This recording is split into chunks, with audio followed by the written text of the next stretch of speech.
Olá, gente. Hoje eu vou falar sobre a carta do louco do tarô, seguindo nessa sequência de vídeos sobre o tarô, nessa ideia de um viés simbólico, como eu já disse no vídeo anterior. Então, o louco é a carta do tarô que normalmente vem sem numeração. Ela é muito enigmática e tem uma profundidade muito grande. Seria o ovo inicial, o que é antes do começo, o princípio, mas sem uma existência exata.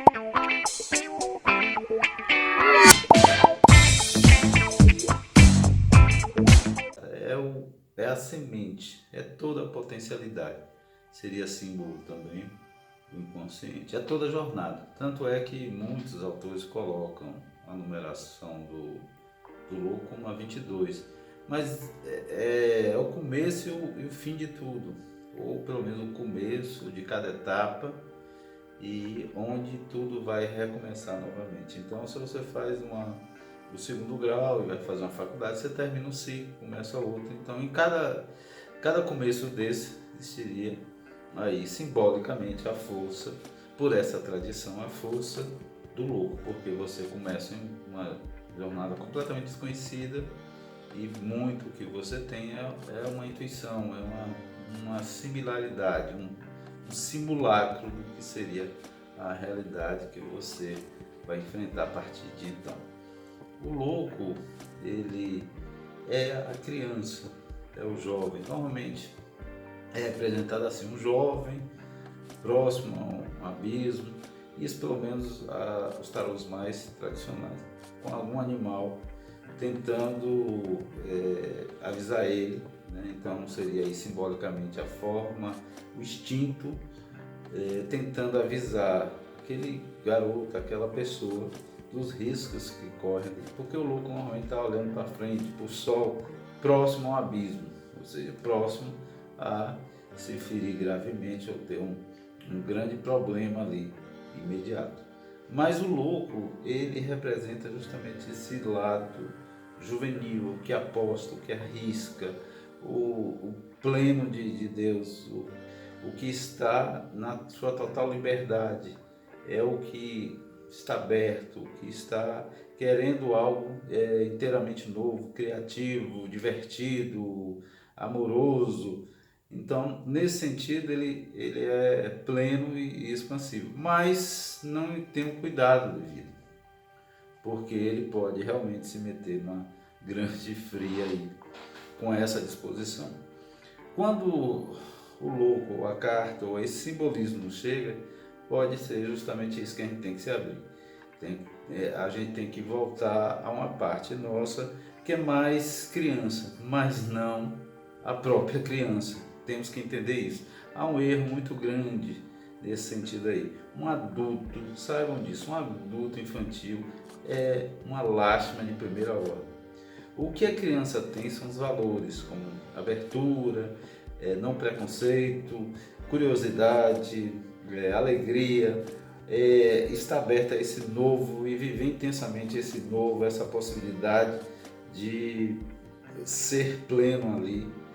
Então, é esse aspecto que precisa muitas vezes ser feito um upgrade ali, numa certa altura da vida, que é muitíssimo interessante. Então, nesse sentido, a carta, o simbolismo do louco vem nesse sentido.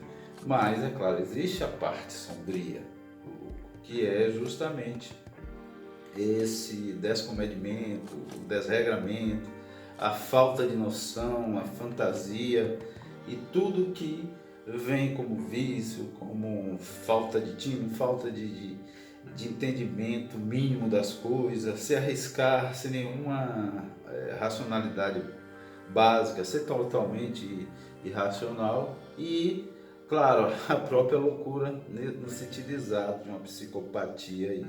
Então, esse simbolismo mais sombrio, ele também existe.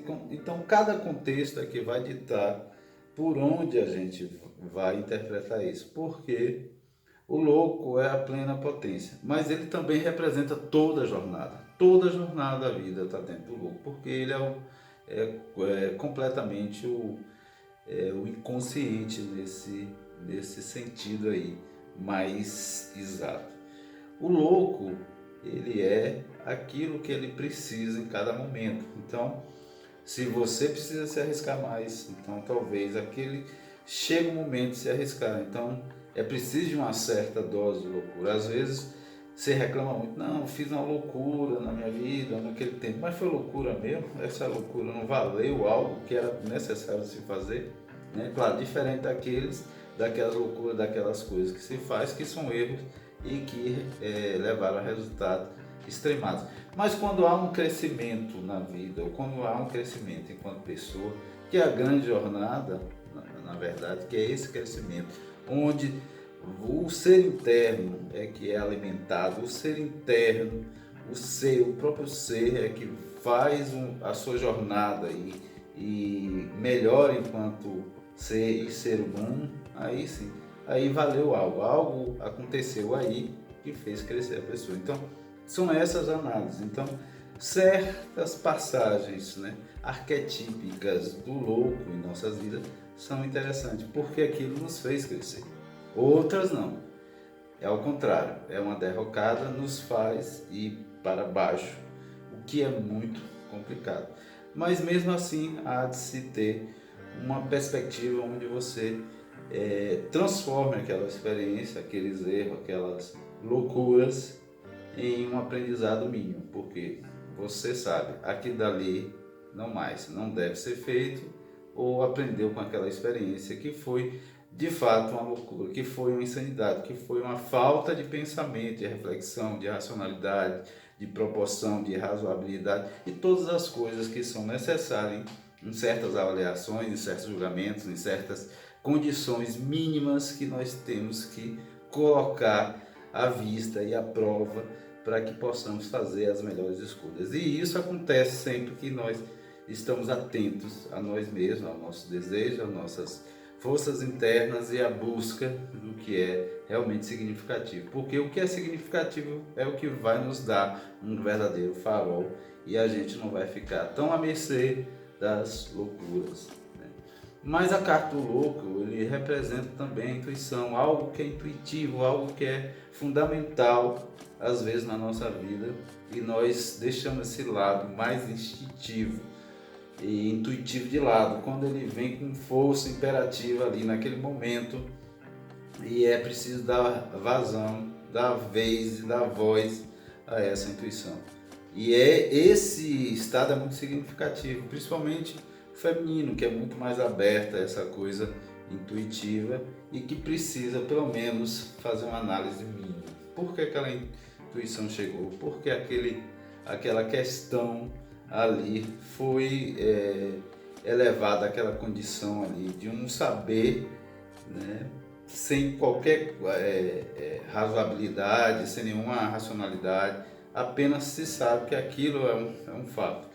Porque, inclusive, a intuição é diferente do insight. Insight é algo que você vai pensando, pensa, e de repente vem como uma solução de algum problema matemático. Você pensa, e em algum momento vem ali e a coisa resolve, né? Isso é um insight. Mas a intuição não. A intuição é algo que chega sem nenhum conhecimento prévio. Você sabe que aquilo vai acontecer, ou está acontecendo, você sabe. Então, atentar-se a isso, porque aí a presença arquetípica, né, nesse jogo místico do tarô seria justamente isso aí, essa presença simbólica. Eu vou mostrar aqui algumas cartas, né, começando aqui com o tarô de White, que é um clássico e é bastante referência, inclusive para outros tarôs. Aqui vemos, né, o louco, a figura do louco, um cachorro, inclusive no baralho de Marcélia, esse cachorro está mordendo a perna, que é o instinto, e o instinto dessa pessoa tentando salvar ele do abismo aqui, né? Vemos um abismo, o louco olha para cima, não está vendo os seus passos, é justamente essa ideia de que segue totalmente alheio a tudo, apenas avança com uma inspiração, com uma jovialidade. A rosa aqui branca representa essa inocência. E aqui ele carrega também uma sacola, que é o que não foi usado, são coisas do mundo, é a ligação dele com o mundo, de certa forma. E perceba, ele tem roupas bastante espalhafatosas e berrantes, mas ele consegue uma certa graça, um certo equilíbrio, e não se sabe se ele vai parar, né, aqui nessa exata posição, ou se ele vai continuar, porque existe aqui uma imagem parada. Então é justamente essa ideia de uma condição de certo equilíbrio. Então é a pessoa que decide. Então aqui também há uma projeção, ele para ou ele não para, né? Ele aproveita os aspectos positivos ou ele continua no total falta de senso, de maturidade e coisa do tipo. Eu vou mostrar aqui outras cartas que são um tanto diferentes. Esse aqui é o louco do tarô dos elfos, e se observa aqui miasmas, né? E é uma figura também com um bobo da corte, levando um cajado onde ele se sustenta, ou seja, ele precisa de algo para sustentar ele, né, nessa terra. As duas pernas dele são insuficientes, é como se eles fossem desprovidos de alguma coisa, né? Ele olha também para cima, ou seja, é um sujeito fora dessa ideia de uma consciência maior e de um olhar para a própria jornada da vida. É um lugar totalmente a ermo, né? Esse lugar é muito estranho, né? Está um lugar estranho e sem a noção exata. É uma concepção artística diferente, mas segue o mesmo princípio. E agora eu vou colocar aqui um outro tarô, que é o tarô das fadas de luz. Aqui temos um jovem numa paisagem qualquer, existe um cachorro, né, que simboliza o maior amigo do homem e também o lado instintual, mas vocês percebam aqui que existe uma aranha que provavelmente é venenosa, então já há uma duplicidade aí, um antagonismo que mostra que tem tanto um lado que pode ser bom, né, no sentido do cachorro proteção, mas ele também pode ser picado por essa aranha. E ele está distraído com uma borboleta, né, nesse ambiente muito bonito. Existe uma mulher, né, que pode ser olhando esse rapaz, que pode ser a mãe, que pode ser uma mulher qualquer, uma namorada e tal, olhando para ele displicentemente também, ele nessa coisa idílica e sem nenhuma responsabilidade, numa certa tranquilidade. É uma concepção diferente, mas faz parte aí de interpretações, porque o tarô também ele é rico nesse sentido, ele pode seguir por outras vias que não necessariamente as vias clássicas. Ficamos por aqui e obrigado, até uma próxima. Tchau.